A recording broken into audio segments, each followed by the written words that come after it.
Hi students, कैसे आप सब लोग। उम्मीद करता हूँ कि आप सब लोग बहुत बढ़िया होंगे। तो भाई लास्ट क्लास में हम लोगों ने इस चैप्टर की शुरुआत करी और हम लोगों ने जाना कि क्वाड्रेटिक इक्वेशन क्या होती है। फिर हम लोगों ने सीखा कि जब हम लोगों को एक इक्वेशन दे दी जाती है तो कैसे आइडेंटिफाई करें कि दी गई इक्वेशन एक क्वाड्रेटिक इक्वेशन है या फिर नहीं है। फिर इसके साथ हम लोगों ने सीखा कि जब हम लोगों को डिफरेंट डिफरेंट सिचुएशंस दी जाएं तो इन सिचुएशंस को क्वाड्रेटिक इक्वेशन की फॉर्म में कैसे हम लोग रिप्रेजेंट या एक्सप्रेस कर सकते हैं। ठीक है, तो आज की क्लास में हम लोग क्या करने जा रहे हैं। आज की क्लास में हम लोग सीखेंगे कि क्वाड्रेटिक इक्वेशन को सॉल्व करने के कौन कौन से मेथड्स होते हैं, साथ ही मेथड्स के थ्रू हम लोग क्वाड्रेटिक इक्वेशंस को सॉल्व कैसे करते हैं। ठीक है, तो दो चीजें कवर करने जा रहा है। एक तो मेथड्स कौन कौन से होते हैं क्वाड्रेटिक इक्वेशन को सॉल्व करने के, और उन मेथड्स के थ्रू हम लोग कैसे क्वाड्रेटिक इक्वेशन को सॉल्व करते हैं। ठीक है, तो चले भाई स्टार्ट करते हैं। और सबसे पहले बात करते हैं क्वाड्रेटिक इक्वेशन को सॉल्व करने के कौन कौन से मेथड्स हैं। तो जब हम लोगों को एक क्वाड्रेटिक इक्वेशन दे दी जाए और उसको हम लोगों को सॉल्व करना हो तो मेनली तीन मेथड्स होते हैं। उन तीन मेथड्स में सबसे पहला मेथड है बाय फैक्टराइजेशन। मतलब हम लोगों को एक क्वाड्रेटिक इक्वेशन दे दी जाए तो हम लोग क्या करें, उस इक्वेशन में जो पॉलिनोमियल इन्वॉल्व है उसको फैक्टराइज करके उस इक्वेशन का सॉल्यूशन फाइंड कर सकते हैं। दूसरा मेथड है बाय कंप्लीटिंग द स्क्वायर। तो भाई क्वाड्रेटिक इक्वेशन के अंदर जो पॉलिनोमियल है उसको हम लोग होल स्क्वायर की फॉर्म में भी लाकर सॉल्यूशन फाइंड कर सकते हैं। दूसरा मेथड है, ठीक है। और जो तीसरा मेथड है वो है बाय क्वाड्रेटिक फॉर्मूला। इसको श्रीधराचार्य फॉर्मूला भी कहा जाता है। ठीक है, तो इस फॉर्मूले की हेल्प से भी हम लोग दी गई क्वाड्रेटिक इक्वेशन का सॉल्यूशन फाइंड कर सकते हैं। ठीक है, हालांकि ये आउट ऑफ सिलेबस है, तो मेनली हम लोग देखिए इन दो मेथड्स के थ्रू किसी क्वाड्रेटिक इक्वेशन को सॉल्व करेंगे। अब सबसे पहले बात करेंगे भाई इस मेथड की, यानी कि फैक्टराइजेशन के थ्रू किसी क्वाड्रेटिक इक्वेशन को कैसे सॉल्व करते हैं। अब मान लीजिए हम लोगों को एक क्वाड्रेटिक इक्वेशन दे रखी है जो कि ax square plus B x plus c equal to zero जैसी फॉर्म की है। जब हम लोग कह रहे हैं कि ax square plus B x plus c equal to zero जैसी फॉर्म की है, ठीक है, तो इसका मतलब क्या है कि थ्री टर्म्स है। और थ्री टर्म्स में पहला टर्म क्वाड्रेटिक टर्म है, दूसरा लीनियर टर्म है और तीसरा क्या है, कांस्टेंट टर्म है। और हम लोगों को फैक्टराइज करके इसका सॉल्यूशन फाइंड करना है। तो जब फैक्टराइज करना होता है ना किसी भी A X square plus B x plus C जैसी फॉर्म के पॉलिनोमियल का, तो हम लोग सबसे पहले अप्रोच क्या लगाते हैं, सबसे पहले अप्रोच लगाते हैं मिडिल टर्म स्प्लिटिंग। यानी कि मिडिल टर्म को स्प्लिट करके क्या इस पॉलिनोमियल को फैक्टराइज कर सकते हैं या फिर नहीं। तो मेनली हम लोग क्या सीखने जा रहे हैं अभी, मेनली हम लोग सीखने जा रहे हैं कि जब हम लोगों को कोई भी polynomial A X square plus B x plus C जैसी फॉर्म का दे रखा हो तो उसके मिडिल टर्म को कैसे स्प्लिट किया जाए। ठीक है, तो क्या सीखने जा रहे हैं, मिडिल टर्म को स्प्लिट करना सीखने जा रहे हैं। और मिडिल टर्म को स्प्लिट करके कैसे हम लोग फैक्टराइज करते हैं A X square plus B x plus C जैसी फॉर्म के पॉलिनोमियल को। ठीक है, और ये जो कॉन्सेप्ट जो अभी हम लोग सीखने जा रहे हैं ना सिर्फ ये 10th क्लास के लिए इंपॉर्टेंट है बल्कि नाइन्थ और एट्थ के लिए भी इक्वली इम्पोर्टेंट है। तो बड़े ध्यान से इसको समझना। और इसको समझने के लिए भाई हम लोगों ने यहाँ पे दो क्वेश्चंस लिए हैं और इन दोनों क्वेश्चंस के थ्रू बहुत अच्छे से सीख जाएंगे कि मिडिल टर्म को स्प्लिट कैसे किया जाता है। ठीक है, तो आते हैं भाई सबसे पहले पहले क्वेश्चन पर। तो यहाँ पर हम लोगों को इक्वेशन दे रखी है 4x square plus 19x plus 10 and this equal to 0। ठीक है, सो ये है गिवन क्वाड्रेटिक इक्वेशन। अब इस क्वाड्रेटिक इक्वेशन में जो पॉलिनोमियल है ना वो कैसी फॉर्म का है, A X square plus B x plus C जैसी फॉर्म का है। थ्री टर्म्स हैं, ये क्वाड्रेटिक टर्म है, लीनियर टर्म है और एक कांस्टेंट टर्म है। और जब हम लोगों को मिडिल टर्म को स्प्लिट करना होता है तो सबसे पहले क्या करते हैं भाई, जो यहाँ पे एक्स स्क्वायर है ना इसका कोफिशिएंट देखना होता है। वेरिएबल एक्स है तो यहाँ पे एक्स स्क्वायर होगा, तो एक्स स्क्वायर का कोफिशिएंट कितना है, 6 है। तो एक्स स्क्वायर के कोफिशिएंट और कांस्टेंट टर्म, यहाँ पे कांस्टेंट टर्म क्या है, कांस्टेंट टर्म है प्लस का 10। तो आपको एक्स स्क्वायर का कोफिशिएंट और कांस्टेंट टर्म का क्या करना है, मल्टीप्लाई करना है। ठीक है, बड़े ध्यान से समझना। तो भाई कोफिशिएंट क्या है, एक्स स्क्वायर का 6 है तो आपने 6 और 10 का मल्टीप्लाई करना है। जब आप इन दोनों का मल्टीप्लाई करेंगे तो प्रोडक्ट कितना आएगा, तो आपका जवाब होगा 6 और 10 का मल्टीप्लाई कर देंगे तो प्रोडक्ट 60 होगा। प्लस का होगा कि माइनस का होगा? भाई ये भी पॉजिटिव है और ये भी पॉजिटिव है, तो प्रोडक्ट कैसा होगा? प्लस का होगा। ये बड़ा इंपॉर्टेंट है कि प्रोडक्ट पॉजिटिव है या फिर नेगेटिव है। तो यहाँ पे प्रोडक्ट कैसा होगा? कोफिशिएंट ऑफ एक्स स्क्वायर और कांस्टेंट टर्म का। तो यहाँ पे आपने जवाब दिया प्रोडक्ट पॉजिटिव होगा। ठीक है, ये बात माइंड में रखेंगे, बहुत काम आने वाली है। अब हम लोगों के सामने जो प्रोडक्ट है ना, यानी कि 60, इसको हम लोग करते हैं फैक्टराइज। तो 60 को अगर हम लोग फैक्टराइज करें तो आप कहेंगे 2 से डिवाइड हो जाएगा देन 30, अगेन 2 से डिवाइड हो जाएगा देन 15, फिर 3 से डिवाइड होगा 5 टाइम्स और फिर किससे डिवाइड होगा? 5 से। ठीक है, तो इसका मतलब इसको फैक्टराइज करके क्या लिखा जा सकता है? इसको फैक्टराइज करके हम लोग लिख सकते हैं 2 into 3 into 5 और एक फैक्टर 1 भी है। ठीक है, तो ये फैक्टर्स हैं किसके? 60 के। जब हम लोगों ने 60 के फैक्टर्स कर लिए तो अब हमें क्या करना है? इन फैक्टर्स के दो पार्ट्स करने हैं। क्या बोला? इन फैक्टर्स के दो पार्ट्स करने हैं, लेकिन एक कंडीशन के साथ में। और वो कंडीशन क्या है? देखो यहाँ पे प्रोडक्ट कैसा था? प्रोडक्ट आप कहेंगे पॉजिटिव था। तो जब प्रोडक्ट पॉजिटिव निकल के आता है तो यहाँ पे जो दो पार्ट्स होंगे ना, उनको प्लस करना है। अगर यही प्रोडक्ट नेगेटिव होता तो यहाँ पे जो दो पार्ट्स होते हैं ना, उनमें से एक पार्ट में से दूसरे को माइनस करते हैं। ठीक है, समझ आए? जब प्रोडक्ट पॉजिटिव होता है तो यहाँ पे इन फैक्टर्स के दो पार्ट्स करने हैं और दोनों पार्ट्स को प्लस करना है। जब प्रोडक्ट नेगेटिव होता है, इस बात को समझ लो, बहुत इंपॉर्टेंट है। जब प्रोडक्ट नेगेटिव होता है तो हम लोग दो पार्ट ही करते हैं, लेकिन एक पार्ट में से दूसरे को माइनस किया जाता है। ठीक है, अभी इतनी बात समझ लो, प्रोडक्ट पॉजिटिव है तो दो पार्ट्स करने हैं, दोनों को प्लस करना है। लेकिन ऐसे ही दो पार्ट्स नहीं करने, कंडीशन के साथ में दो पार्ट्स होने चाहिए। और वो कंडीशन क्या है? वो कंडीशन है कि भाई यहाँ पे मिडिल टर्म क्या है? मिडिल टर्म है प्लस का 19x। तो हम लोगों को क्या करना है? हम लोगों को यहाँ पे x के साथ में जो लिखा हुआ नंबर है ना, सिर्फ उस पर ध्यान देना है। ये प्लस का है या माइनस का है, इस बात से कोई फर्क नहीं पड़ना। सिर्फ क्या देखना है आपको? यहाँ x का कोफिशिएंट कितना है? तो आपका जवाब होगा 19 है। तो भाई हमें यहाँ पर दो पार्ट्स करने हैं इन फैक्टर्स के, सच दैट के दोनों को प्लस करके क्या आ जाए? 19 आ जाए। तो आप डिफरेंट डिफरेंट कॉम्बिनेशंस बनाने की कोशिश करो।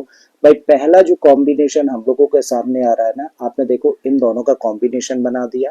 तो 2 into 2 अगर आप एक कॉम्बिनेशन लेके चलेंगे तो 2 into 2 कितना होगा? आपका जवाब होगा 4 होगा। और दूसरा कॉम्बिनेशन अगर हम लोग इन तीन नंबर्स का ले लें और तीनों को मल्टीप्लाई करें तो कितना हो जाएगा? 5 3 जा 15, 1 जा 15। इसका मतलब दूसरा पार्ट हुआ 15। और हमें क्या करना है? क्योंकि प्रोडक्ट पॉजिटिव था तो दोनों को प्लस करना है। तो क्या प्लस करने पे 19 आ रहा है? तो आपका जवाब होगा बिल्कुल आ रहा है। ठीक है, तो इसका मतलब 4 + 15 क्या होता है? 19 होता है और 19 यहाँ पर है। अब x और है ना साथ में, क्या करिए इस इक्वेशन की दोनों साइड्स को, यानी कि इस स्टेटमेंट की दोनों साइड्स को x से मल्टीप्लाई कर दो। तो आपने इसको भी x से मल्टीप्लाई, इसको भी x से मल्टीप्लाई, इसको भी। मतलब आप 19x की जगह पे क्या रख सकते हो? 4x + 15x। और इस तरीके से जो मिडिल टर्म है वो स्प्लिट हो जाना है। ठीक है, चलिए कर दीजिए।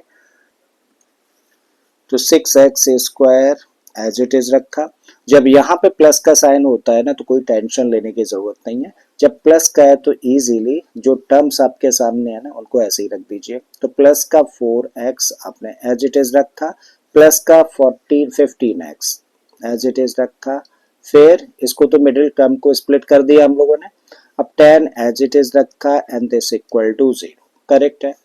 अब हम लोग क्या करेंगे? हम लोग चेक करेंगे क्या इन दो टर्म्स में कोई चीज कॉमन है। ठीक है, तो अगर डायरेक्ट कॉमन ले पाते हो वेल एंड गुड, नहीं तो कॉमन लेना भी सीख लो। भाई क्या लिखा हुआ है? सबसे पहले 6x² लिखा है, तो आप इसको फैक्टराइज करो। तो आप इसको फैक्टराइज करके लिख सकते हैं 2 into 3, और x² को आप लिख सकते हैं x into x, कोई डाउट नहीं। दूसरा टर्म क्या है? 4x है, तो भाई 4x को भी फैक्टराइज करो और आप इसको लिख सकते हैं 2 into 2, और इन 2 में x है, एज इट इज हम लोगों ने रख दिया। ना व्हाट इज कॉमन? तो आप देख रहे हैं कि कॉमन क्या है? 2 है, और साथ में कॉमन क्या है? x है। तो क्या कॉमन आ जाता है? 2 into x का मतलब 2x कॉमन निकल कर आ जाता है। ठीक है, तो इन दो टर्म्स में क्या कॉमन मिला? 2x।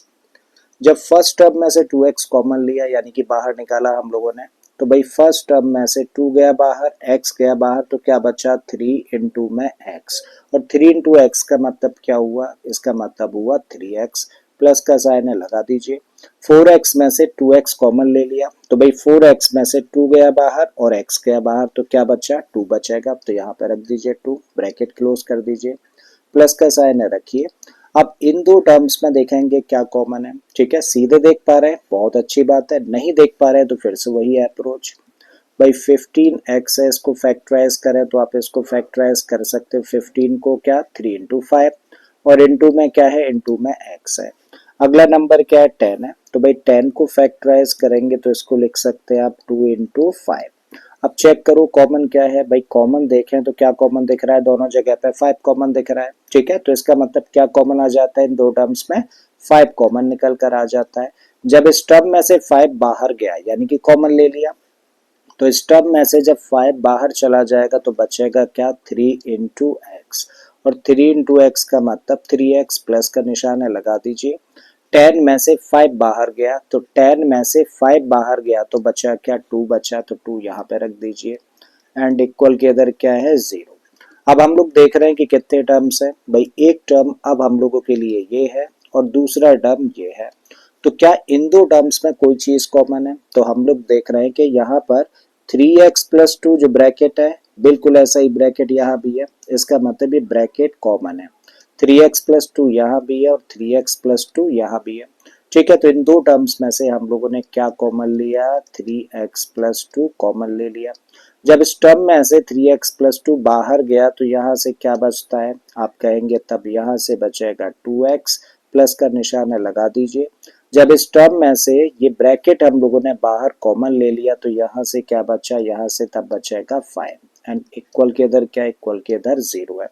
अब हम लोगों के सामने जो फॉर्म बन रही है, ये फॉर्म क्या मैसेज कन्वे कर रही है, ये फॉर्म मैसेज कन्वे कर रही है कि भाई एक फैक्टर ये है और एक फैक्टर ये है, और इन दोनों फैक्टर्स कह लो या फिर एक्सप्रेशंस कह लो, इन दोनों एक्सप्रेशंस का जो प्रोडक्ट है वो किसके बराबर है 0 के बराबर है।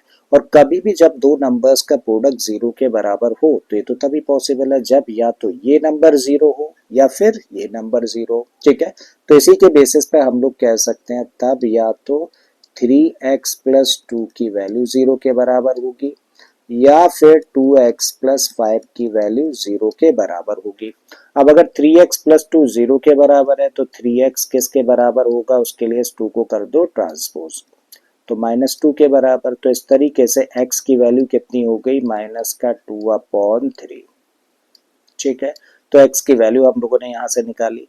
अब यहाँ पर आते हैं, भाई यहाँ पर हम लोग कह सकते हैं इसको ट्रांसपोज करके कि 2x की वैल्यू कितनी होगी -5, तो x कितना होगा के लिए क्या करें इस 2 को ट्रांसपोज कर दें तो x की वैल्यू होगी -5/2, ठीक है, और इस तरीके से देखो हम लोगों ने x की वैल्यूज फाइंड कर ली, मतलब इस क्वाड्रेटिक इक्वेशन को हम लोगों ने सॉल्व कर दिया, ठीक है, तो ये आंसर हो जाता है इस क्वेश्चन का कि x equal to -2/3 and x equal to -5/2 इस क्वाड्रेटिक इक्वेशन के रूट्स है या फिर इस क्वाड्रेटिक इक्वेशन के सॉल्यूशन है, ठीक है। जब सिर्फ हम लोगों को पॉलिनोमियल दे रखा होता है और फैक्टराइज करना होता है तो सिर्फ यहीं तक करते हैं, ठीक है, तो सिर्फ फैक्टराइज करना था तो यहाँ तक हम लोगों ने कर दिया, लेकिन हम लोगों को क्वाड्रेटिक इक्वेशन सॉल्व करनी है तो इसको आगे तक बढ़ा देते हैं और यहाँ से x की वैल्यूज फाइंड कर लेते हैं, ठीक है, तो आई थिंक काफी सारी चीजें क्लियर हो गई होंगी, लेकिन अगर अभी भी कोई भी डाउट है तो अगले एग्जाम्पल से वो सारी चीजें क्लियर हो जानी है, राइट। तो चलिए नेक्स्ट पार्ट पर आते हैं इसके। अब नेक्स्ट पार्ट में हम लोगों को क्या दे रखी है इक्वेशन, यहाँ पर दे रखी है 12x² माइनस का 11x है माइनस का 15 एंड दिस इक्वल टू 0, कैसी फॉर्म है ax² plus bx plus c जैसी फॉर्म है, मतलब एक क्वाड्रेटिक टर्म है, लीनियर टर्म है और कांस्टेंट टर्म है।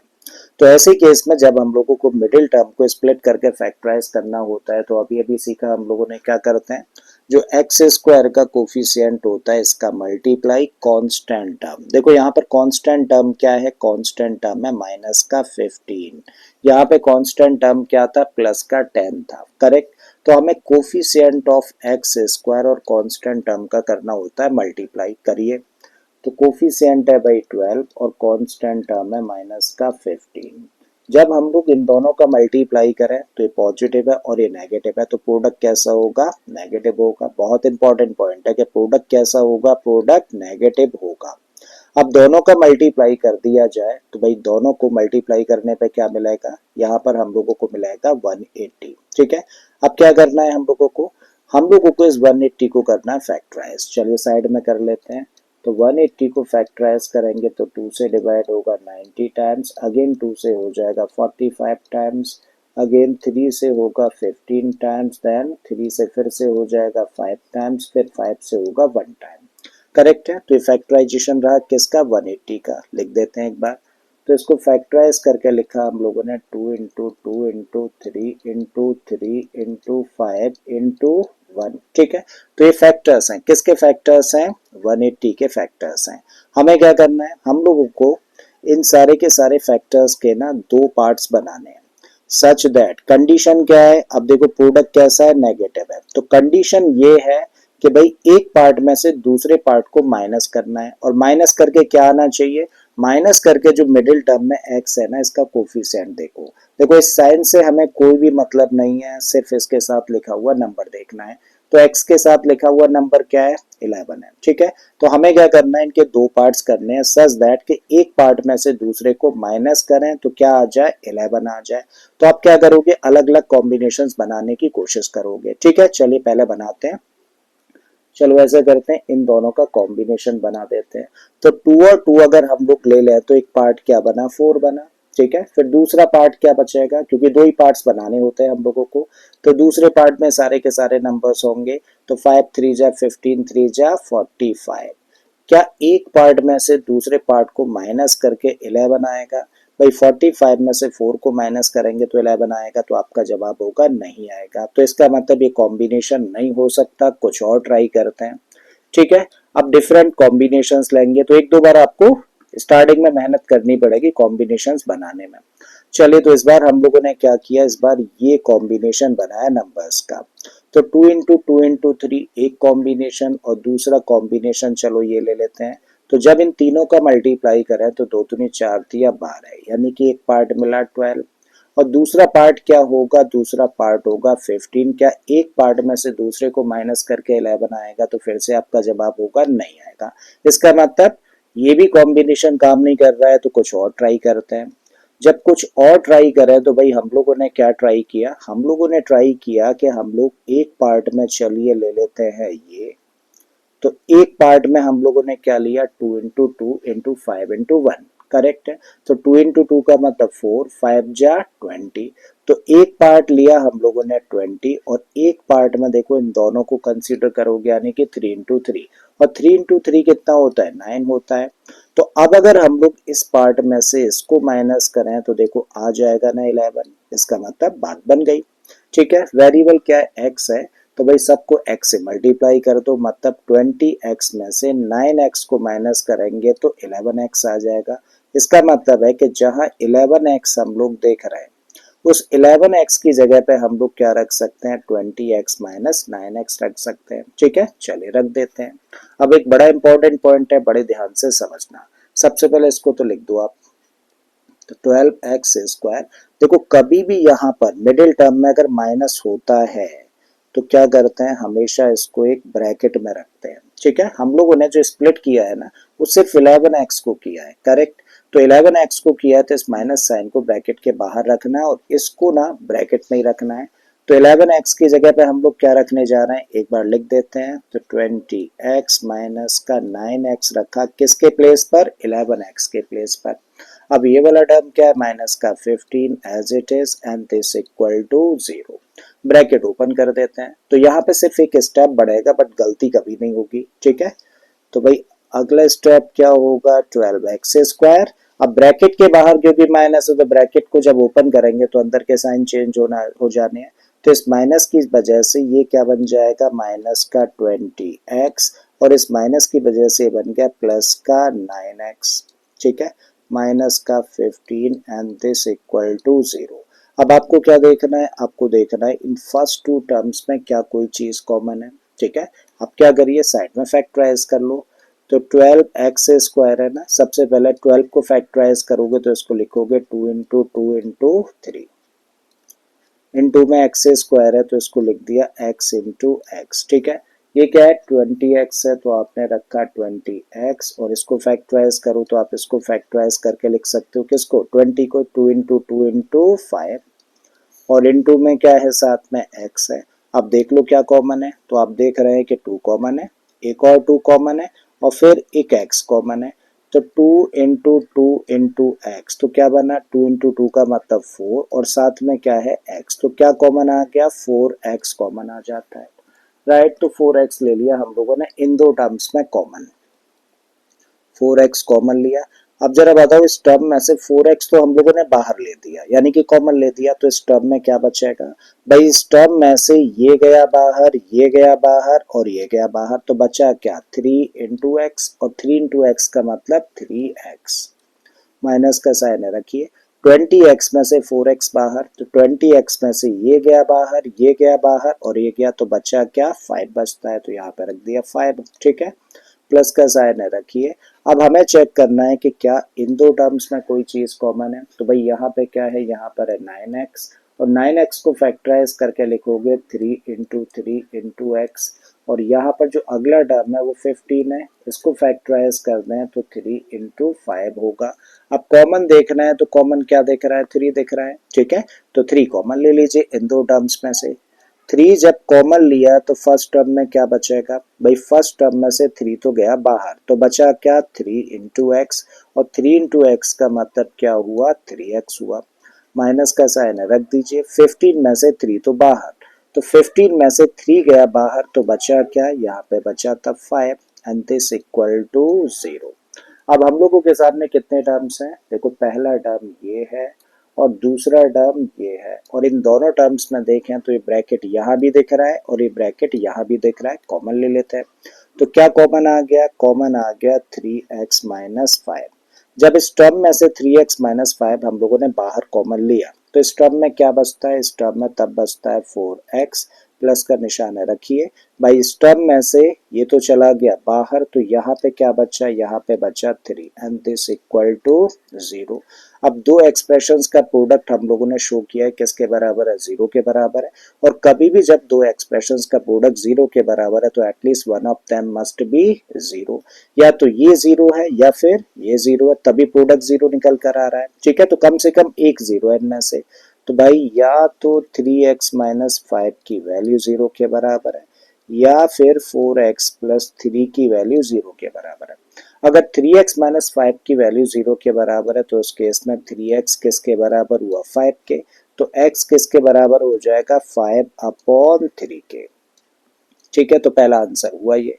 और अगर 4x प्लस 3 की वैल्यू 0 के बराबर है तो उस केस में 4x किसके बराबर होगा ट्रांसपोज कर दिया -3 आ गया तो इस तरीके से x की वैल्यू कितनी होगी -3/4 करेक्ट है तो ये आंसर हो जाता है भाई इस क्वेश्चन का। तो यहाँ से इस क्वाड्रेटिक इक्वेशन को सॉल्व करके हम लोगों को x की दो वैल्यूज मिल जाती हैं x इक्वल टू 5/3 और x की वैल्यू -3/4 तो इस क्वाड्रेटिक इक्वेशन के सॉल्यूशन हो जाते हैं या फिर कह लो रूट्स हो जाते हैं ठीक है।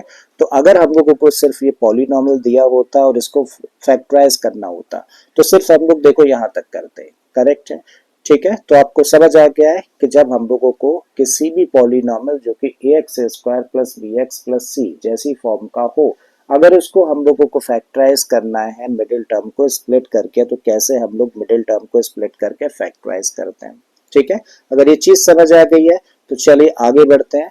थोड़ा बहुत अगर आपका डाउट रह गया होगा तो वो भी एकदम से क्लियर हो जाना है। तो इसके लिए देखिए हम लोगों ने एक्सरसाइज 4.2 का क्वेश्चन नंबर 1 ले रखा है और इसमें हम लोग 5 पार्ट्स देख पा रहे हैं मिडिल टर्म को स्प्लिट करके हम लोग इन सबको फैक्टराइज करने वाले हैं ठीक है। तो चलिए एक एक करके इन पार्ट्स पर आते हैं। पहले पार्ट में हम लोगों को पॉलिनॉमियल दिया है x² माइनस का 3x माइनस का 10 एंड दिस इक्वल टू 0 ठीक है। मिडिल टर्म को स्प्लिट करना है तो कोफिशिएंट ऑफ x² और कांस्टेंट टर्म का करेंगे मल्टीप्लाई। कोफिशिएंट x² का कुछ नहीं दिख रहा है तो कुछ नहीं होता है तो क्या होता है 1 होता है ठीक है 1 कोफिशिएंट तो होगा ही होगा तो इस 1 और -10 का करेंगे मल्टीप्लाई तो प्रोडक्ट कितना होगा प्रोडक्ट होगा -10। जब इस -10 को हम लोग फैक्टराइज करें तो दो फैक्टर्स हम लोगों को मिल जाते हैं पहला क्या 2 और दूसरा क्या 5 हमें क्या करना है, प्रोडक्ट कैसा है, नेगेटिव है। जब प्रोडक्ट नेगेटिव है तो एक पार्ट में से दूसरे पार्ट को माइनस करके एक्स का कोफिशिएंट चाहिए। इस साइन से हमें कोई भी लेना देना भी नहीं है, तो हमें कोफिशिएंट क्या दिख रहा है, 3 दिख रहा है। न्यूमेरिक कोफिशिएंट देखा करो बस, ठीक है। तो यहाँ पे दो पार्ट्स है ना, दो पार्ट्स में पहला 5 है और दूसरा 2 है, तो 5 में से 2 को माइनस कर देंगे तो आ जाएगा 3। और वेरिएबल क्या है, x, तो x का मल्टीप्लाई कर दो सबके साथ, तो 5x माइनस 2x किसके बराबर होगा, 3x के बराबर। मतलब 3x की जगह पर रख सकते हो 5x माइनस 2x रख देते हैं भाई। तो x square as it is, minus का साइन यहाँ पर होता है मिडिल टर्म में, तो ब्रैकेट में चीजों को रखते हैं। प्लस का हो तो टेंशन लेने की जरूरत नहीं है। तो 3x की जगह पर रख रहे हैं 5x माइनस 2x, तो 5x माइनस का 2x फिर माइनस का 10 and this equal to 0। Bracket open कर देते हैं तो माइनस की वजह से साइन चेंज हो जाएंगे, तो ये बन गया माइनस का 5x, ये बन गया प्लस का 2x माइनस का 10 एंड दिस इक्वल टू 0। अब इन दो टर्म्स में देखें तो क्या कॉमन है, आप कहेंगे x दोनों जगह पर है तो x कॉमन ले लिया। x कॉमन गया तो यहाँ से बचा x, माइनस का साइन है रखिए, x तो बाहर चला गया तो यहाँ से क्या मिला 5, प्लस का साइन है रख दिया। और इन दो टर्म्स में देखें तो 2 यहाँ भी दिख रहा है और 2 से ये भी डिवाइड हो जाएगा, मतलब क्या कॉमन है, 2 कॉमन है। तो 2 कॉमन लिया तो यहाँ से बचा x, माइनस का साइन है रखिए। अब यहाँ से 2 बाहर चला गया तो क्या बचेगा, देखिए उसके लिए आसान तरीका क्या है, जो कॉमन लिया है ना इससे ना इसको डिवाइड कर दो। तो 2 से अगर 10 को डिवाइड करोगे तो क्या आ जाएगा, 5 आ जाएगा एंड दिस इक्वल टू 0। अब इन दो टर्म्स में क्या कॉमन है भाई, इन दो टर्म्स में x माइनस 5 कॉमन है, तो बचा क्या, x plus 2 and this equal to 0। अब या तो x माइनस 5 0 के बराबर है या फिर x प्लस 2 0 के बराबर है। अगर x माइनस 5 0 के बराबर है तो x कितना आ गया, 5 निकल कर आ गया, और यहाँ से x की वैल्यू कितनी आ गई, माइनस का 2 निकल कर आ जाती है, ठीक है। तो ये हम लोगों ने इस क्वाड्रेटिक इक्वेशन को सॉल्व कर दिया। दूसरे पार्ट में जो क्वाड्रेटिक इक्वेशन दे रखी है वो क्या है, यहाँ पर इक्वेशन है 2x स्क्वायर प्लस का x माइनस का 6 एंड दिस इक्वल टू 0। क्या करना है, मिडिल टर्म को स्प्लिट करके फैक्टराइज करना है और फिर सॉल्यूशन फाइंड करना है। तो उसके लिए क्या करना होगा, कोफिशिएंट ऑफ x स्क्वायर और कांस्टेंट टर्म इंक्लूडिंग साइन दोनों का करो मल्टीप्लाई। तो 2 और माइनस 6 का मल्टीप्लाई करेंगे तो प्रोडक्ट कितना होगा, माइनस का 12। प्रोडक्ट कैसा है, नेगेटिव है, याद रखिएगा। अब 12 को फैक्टराइज करोगे तो आप इसको लिख सकते हैं 2 इंटू 2 इंटू 3 इंटू 1 भी लिखना चाहे तो लिख दो, नहीं लिखना चाह रहे तो कोई फर्क नहीं पड़ना, ठीक है। तो भाई हम लोग यहाँ पे देखें तो ये सारे के सारे फैक्टर्स निकलते हैं किसके, 12 के। प्रोडक्ट नेगेटिव है तो एक पार्ट में से दूसरे पार्ट को माइनस करके क्या लाना होता है भाई, x का कोफिशिएंट। और यहाँ पे कुछ भी नहीं दिख रहा तो क्या होगा, 1 तो होता है ना। जब किसी भी वेरिएबल का कोफिशिएंट ना दिखे तो उसका कोफिशिएंट हमेशा क्या होगा, 1 होगा, ठीक है। तो हमें क्या चाहिए, इनके दो पार्ट्स करने हैं सच दैट कि एक पार्ट में से दूसरे को माइनस करके क्या आ जाए, 1 आ जाए। तो भाई एक पार्ट हम लोगों को मिल गया कितना, 4, और दूसरा पार्ट मिला 3, माइनस करेंगे तो 1 आ जाएगा। और सबके साथ अगर x रख दिया जाए तो 1x, यानी कि x की जगह पर रख सकते हैं 4x माइनस 3x रख देते हैं। सबसे पहले ये वाला टर्म 2x स्क्वायर, प्लस का साइन होता है तो टेंशन लेने की जरूरत नहीं है, मतलब ब्रैकेट लगाने की जरूरत नहीं है, इसको बिंदास ऐसे ही रखिए जो दिख रहा है। तो भाई इसको रख दिया 4x माइनस का 3x, फिर ये वाला टर्म माइनस का 6 इक्वल टू 0। अब बताओ इन दो टर्म्स में क्या कॉमन है, तो आपका जवाब होगा 2 यहाँ दिख रहा है और 2 से ये भी डिवाइड हो जाएगा, साथ में x यहाँ भी है और x यहाँ भी है। अगर नहीं कॉमन देख पा रहे हैं तो अभी जो पीछे मेथड हम लोगों ने सीखा था फैक्टराइज करके, किस तरीके से, देखो इस तरीके से, तो हम लोग कॉमन फाइंड कर सकते हैं, ठीक है। तो यहाँ पे हम लोग देख पा रहे हैं क्या कॉमन है, 2x कॉमन है, और जब 2x कॉमन लिया तो यहाँ से बचा x, और 2x कॉमन लेने पे यहाँ से क्या बचा, 2 बच गया, माइनस का साइन है लगा दीजिए। भाई इन दो टर्म्स में देखें तो क्या कॉमन है, 3 यहाँ भी दिख रहा है और 3 से ये भी डिवाइड हो जाएगा, मतलब 3 कॉमन आ गया, तो ब्रैकेट हम लोगों ने लगा दिया। अब ब्रैकेट के बाहर माइनस आ गया तो अंदर के साइन चेंज हो जाने हैं, ठीक है। तो यहाँ से 3 तो बाहर चला गया, क्या बचा, x बचा। इस माइनस की वजह से माइनस क्या हो जाना है, प्लस हो जाना है, तो भाई 6 में से 3 बाहर गया तो यहाँ पे क्या बचेगा, यहाँ पे बचेगा 2 एंड दिस इक्वल टू 0। अब इन दो टर्म्स में आप देख लो क्या कॉमन दिख रहा है, ये ब्रैकेट यानी कि x प्लस टू यहाँ भी है, x प्लस टू यहाँ भी है, तो x प्लस टू कॉमन लिया तो 2x minus three equal to 0।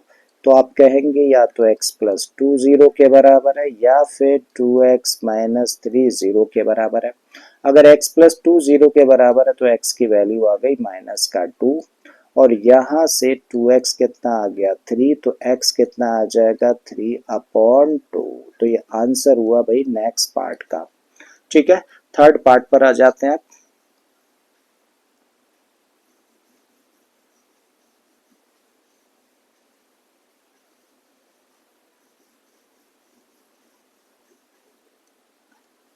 So third part में हम लोगों को दिया है, इसको ध्यान से समझना। √2x² प्लस का 7x plus 5√2 and this equal to 0, equal to 0 भी है, मिसिंग है यहाँ पर। ठीक है, तो हमें क्या करना है भाई, मिडिल टर्म को स्प्लिट करके इसका सॉल्यूशन फाइंड करना है। तो जब मिडिल टर्म को स्प्लिट करके सॉल्यूशन फाइंड करना होता है तो सबसे पहले क्या करते हैं, कोफिशिएंट ऑफ x², तो यह x² का कोफिशिएंट क्या है √2 और कांस्टेंट टर्म क्या है प्लस का 5√2, इन दोनों का क्या करना होता है, इन दोनों का मल्टीप्लाई।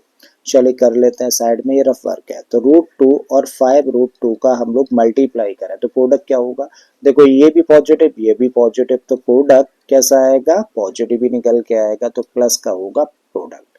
अब √2 और √2 का मल्टीप्लाई करेंगे तो आप कहेंगे क्या मिलेगा 2 और इनटू में क्या है 5, तो 5 इंटू 2 कितना हो गया 10 हो गया। तो प्रोडक्ट क्या निकल के आया, प्लस का 10 निकल के आया।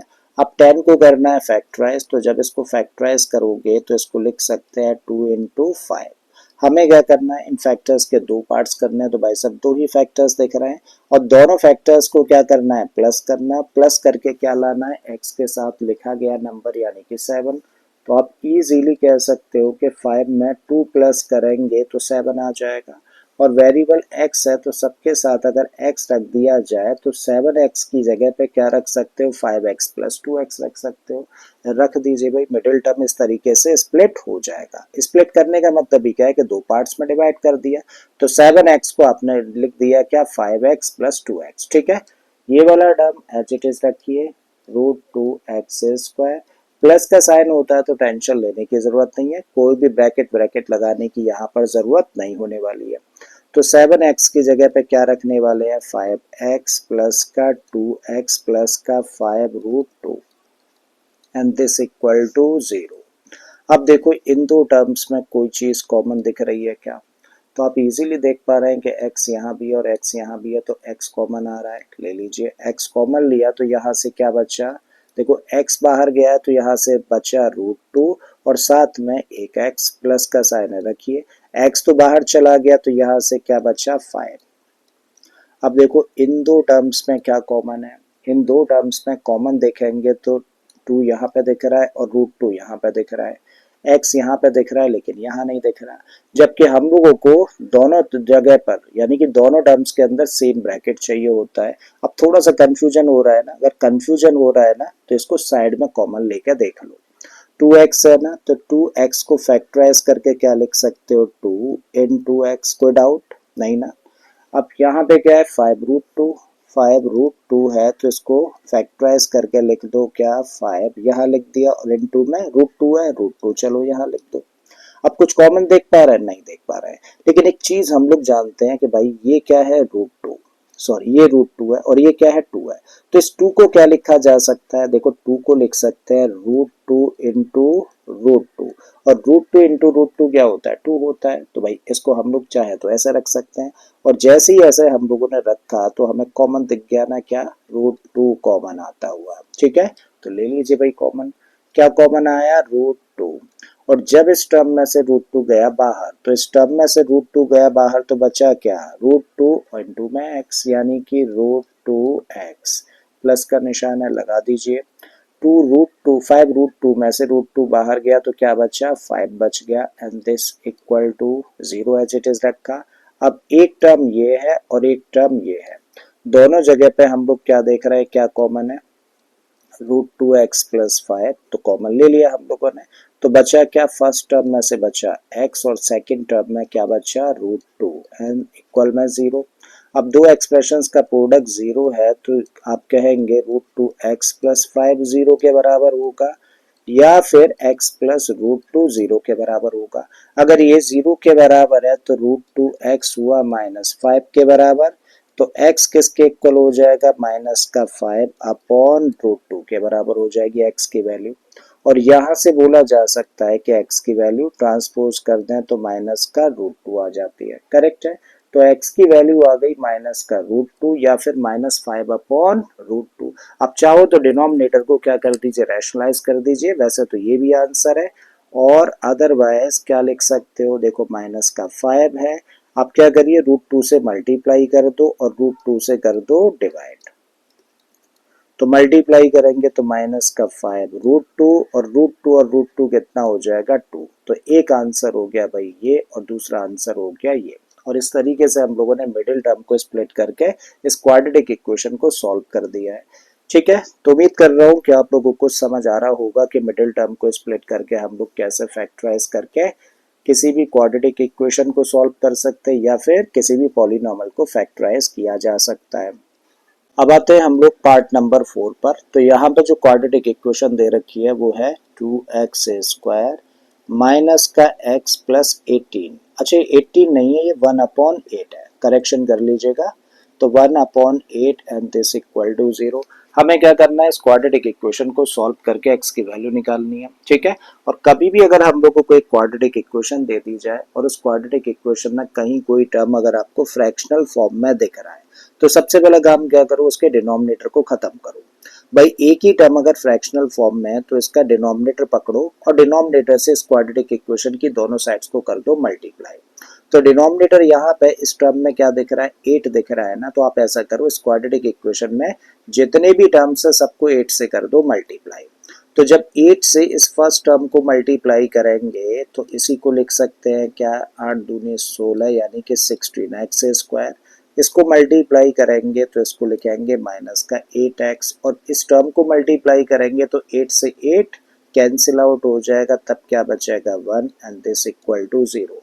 तो जो फ्रैक्शनल फॉर्म थी ना इसको हम लोग सिंप्लीफाइड फॉर्म में लेकर आ गए। अब इसको सॉल्व करना बड़ा आसान हो गया। तो अब हम लोगों के सामने एग्जैक्टली कैसी फॉर्म है, ax square plus bx plus c जैसी फॉर्म है। मिडिल टर्म को स्प्लिट करना है तो क्या करिए, कोफिशिएंट ऑफ x स्क्वायर और कांस्टेंट टर्म का कर दो मल्टीप्लाई।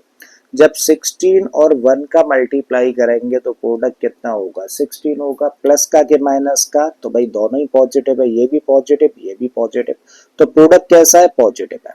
अब 16 को फैक्टराइज करें तो इसके फैक्टर्स बनते हैं 2 इंटू 2 इंटू 2 इंटू 2।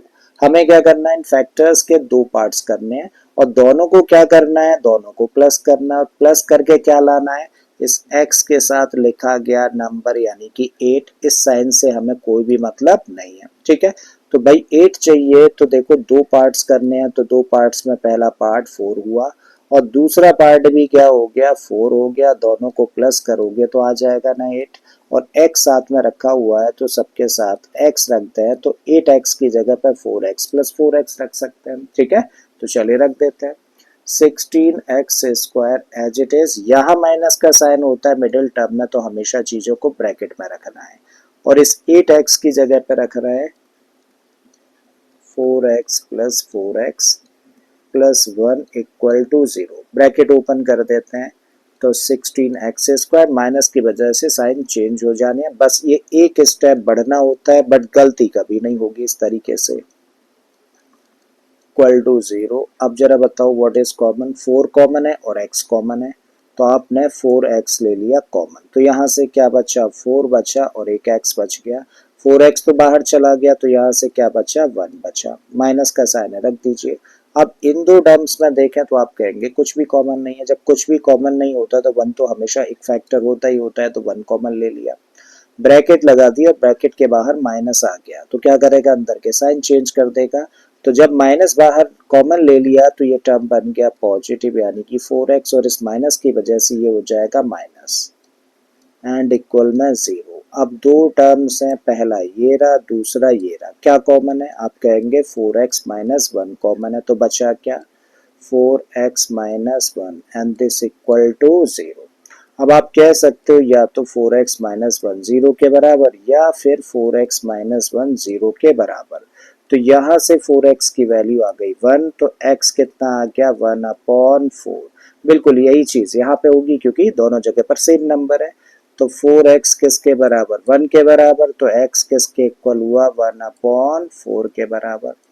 ठीक है, तो इस क्वाड्रेटिक इक्वेशन को सॉल्व करेंगे तो x की क्या वैल्यू आएगी? 1/4 निकल कर आएगी। राइट, तो आई थिंक समझ आ गया है। समझ आ गया है तो भाई लास्ट पार्ट और कर लेते हैं जिससे कि सारा का सारा कंफ्यूजन खत्म ही हो जाए हम लोगों का। क्वाड्रेटिक इक्वेशन है 100x² माइनस का 20x प्लस का 1 and this equal to 0। ax² plus bx plus c जैसी फॉर्म है, मिडिल टर्म को स्प्लिट करना है, उसके लिए क्या करते हैं? कोफिशिएंट ऑफ x² और कांस्टेंट टर्म का मल्टीप्लाई।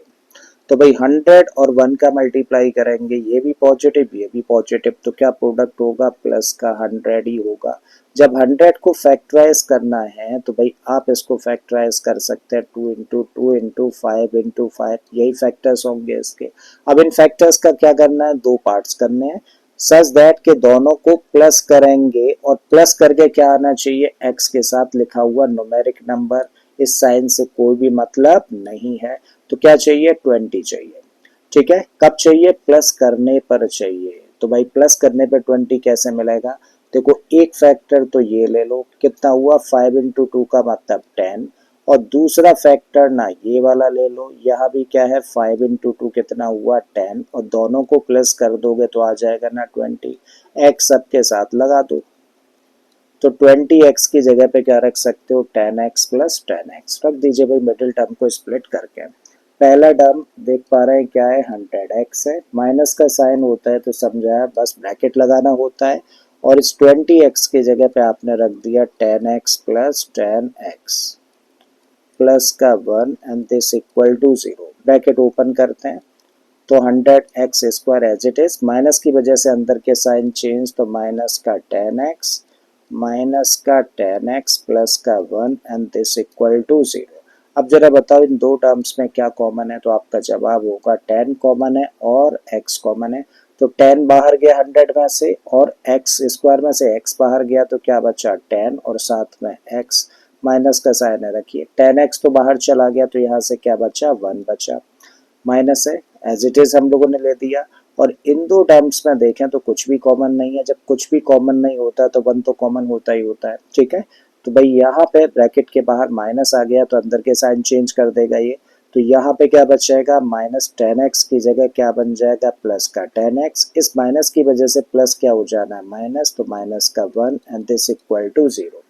अगेन क्या कॉमन है? 10x माइनस 1 कॉमन है, तो बचा क्या? 10x minus 1 and this equal to 0। ठीक है, तो आप कह सकते हो 10x माइनस 1 0 के बराबर है, तो 10x किसके बराबर होगा? 1 के, तो x किसके इक्वल हुआ? 1/10 के। यही चीज देखो इधर से कह सकते हो कि 10x माइनस 1 0 के बराबर है, तो 10x किसके बराबर? 1 के, तो x कितना? 1/10। ठीक है, तो क्या वैल्यू निकल कर आती है x के लिए? 1/10 निकल कर आती है, तो ये आंसर हो जाता है। ठीक है, इसको चाहते तो 10x माइनस 1 का होल स्क्वायर इक्वल टू 0 करके भी कर सकते हो। तो आज की क्लास में हम लोगों ने सीखा कि किसी भी क्वाड्रेटिक इक्वेशन को फैक्टराइजेशन मेथड से कैसे सॉल्व किया जाता है, स्पेशली उसके मिडिल टर्म को स्प्लिट करके। ठीक है, अगर ये चीज क्लियर हो गई है तो इस चीज को हम लोग आगे बढ़ाएंगे अब अगली क्लास में। तो क्वेश्चन नंबर 1 हम लोगों ने यहाँ पे कवर किया 4.2 का। अब 1 से आगे की जर्नी हम लोग अगली क्लास में कवर करते हैं। ठीक है, तो चलिए मिलते हैं अगली क्लास में। Till then keep learning and thank you for being with us.